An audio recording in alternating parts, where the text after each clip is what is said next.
या ठिकाणी जमलेल्या माझ्या सर्व पाहुण्यांना, आप्तेष्टांना, मित्रपरिवारांना आणि या परिसरामधल्या सर्व सामाजिक कार्यकर्ते, पत्रकार, राजकीय पुढारी, विविध क्षेत्रामधील मान्यवर यांना मी वंदन करतो आणि आपल्या कुणाचाही आभार न मानता आपल्या सगळ्यांच्या मी कायम ऋणामध्ये राहू इच्छितो.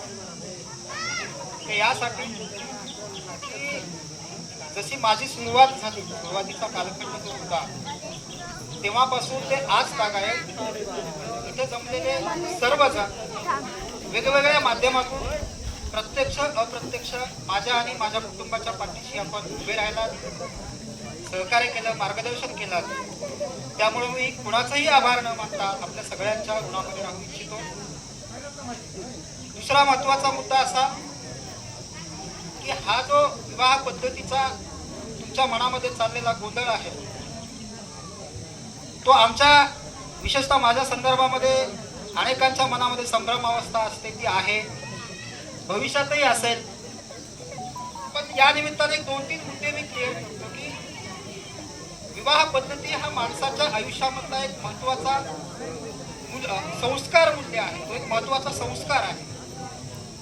आणि आपण जी पद्धती वापरतो, जी पद्धती अवलंबतो ती काय आमच्या मनाची नाही आहे, ती काय वेगळी नाही, ती आपली मूळ संस्कृती आहे. तेच आपल्या जगण्याचा मूळ गाभा आहे, जे बुद्धानं सांगितलेलं आहे, जे फुल्यांनी सांगितलंय, बसवेश्वरांनी सांगितलं, अहिल्याबाईंनी सांगितलंय, मा जिजाऊंनी सांगितलं, अण्णाभाऊंनी सांगितलंय, लहुजींनी सांगितलंय, मुक्तांनी सांगितलेलं आहे. आम्ही वेगळं काहीच करत नाही. ज्या महापुरुषांना आपण वंदन करतो, ज्या महापुरुषांच्या अथक प्रयत्नांना आपल्याला ही चांगले दिवस मिळालेत, आज भरजरीच्या साड्या, नक्कीचे लुगडे घालून इथं माय मौल्या बसलेले आहेत, याचं संपूर्ण श्रेय ज्या महापुरुषांना जातं, त्या महापुरुषांच्या विचाराची अंमलबजावणी आपल्या वैयक्तिक आयुष्यामध्ये काटेकोरपणे करण्याचा प्रयत्न आम्ही करतो, एवढंच. आम्ही वेगळं काहीच करत नाही, आम्ही वेगळं काही सांगतही नाही. तुम्हाला जे ह्या लोकांनी सांगितलं तेच फक्त आम्हाला जे कळलं ते आम्ही आमच्या आयुष्यामध्ये, आमच्या जीवनामध्ये आचरणात आणतो. आणि आमचा आग्रह असा आहे की ते जे सांगितलेले आहे ते सत्य आहे, ते अंतिम सत्य आहे. आणि तो जो मार्ग आहे तो जीवन जगण्याचा अति उच्च, अति उत्कृष्ट, अति उत्तम मार्ग आहे. जर तो मार्ग आपण अवलंबला तर आपल्या 17 पिढ्यांचं कल्याण त्याच्यामध्ये दडलेलं आहे. कारण तो जो मार्ग आहे तो कार्यकारक भावावर आधारित मार्ग आहे, तो विज्ञानावरती आधारित असलेला मार्ग आहे, तो सत्यावर आधारित असलेला मार्ग आहे. सत्य हे आमच्या आयुष्याचं अंतिम असलं पाहिजे. तामझाम न करता, विवाहावरती अनावश्यक खर्च न करता, विवाहाच्या प्रक्रियेमध्ये जास्तीचा वेळ न निवडता आम्ही हा शॉर्टकट मधला परंतु अतिशय मूलभूत गाभ्याला हात घालणारा विवाह पद्धतीचा अवलंब या ठिकाणी करत आहोत. माझं लग्न सुद्धा अशाच पद्धतीनं झालं होतं आणि माझ्या ज्या सहचारीने आहेत त्यांनी तर, तुम्ही सगळे बऱ्यापैकी जवळजवळ 70% लोक माझ्या लग्नाला असतील. आज जवळजवळ 6 वर्ष होत आहेत. 6 वर्षापूर्वी आम्ही लग्न करत असताना मंगळसूत्र घातलं नाही, कुंकू लावलेलं नाही, जोडवी घातलेली नाही.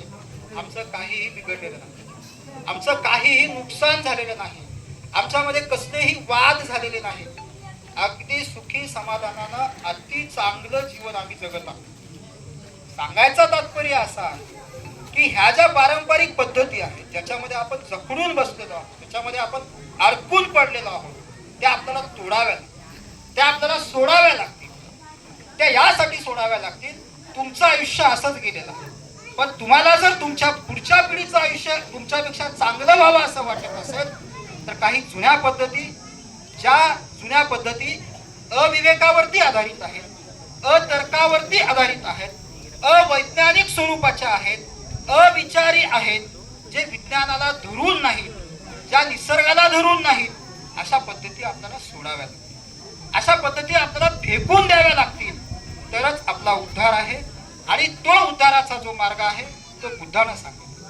तो उद्धाराचा मार्ग आम्हाला फुले, शाहू आंबेडकर, बसवेश्वर, अण्णाभाऊंनी सांगितलेला आहे. त्या मार्गावरती आपल्याला मार्गस्थ व्हावं लागेल. आणि जर आम्ही मार्गस्थ नाही झालो तर इथली व्यवस्था तुम्हाला आहे त्या ठिकाणी गाडून टाकायची तयारीमध्ये आहे.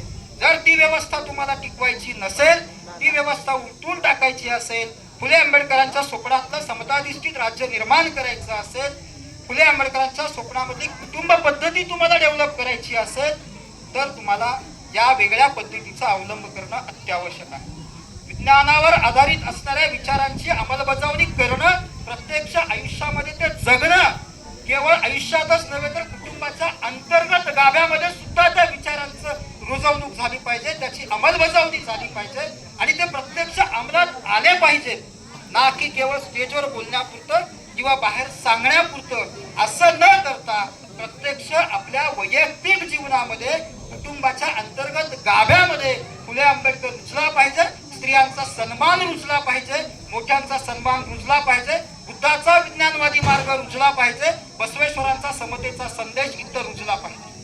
ही या पाठीमागची आमची उदात्त भूमिका आहे आणि त्याच भूमिकेमधून आम्ही ह्या सगळ्या प्रक्रियेला चालना देत आहोत. आणि ह्या सगळ्या प्रक्रियेला चालना देण्यासाठीचं सर्वात मोठं बळ जर काही असेल तर ते शिक्षण आहे.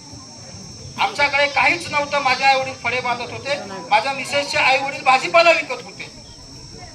आज आम्ही ज्या स्थानावरती आहोत त्या स्थानाला पोहोचण्यासाठी जर कुठली मोठी ताकद आमच्या पाठीशी उभी असेल तर ते शिक्षण आहे आणि या महापुरुषांचे विचार आहे.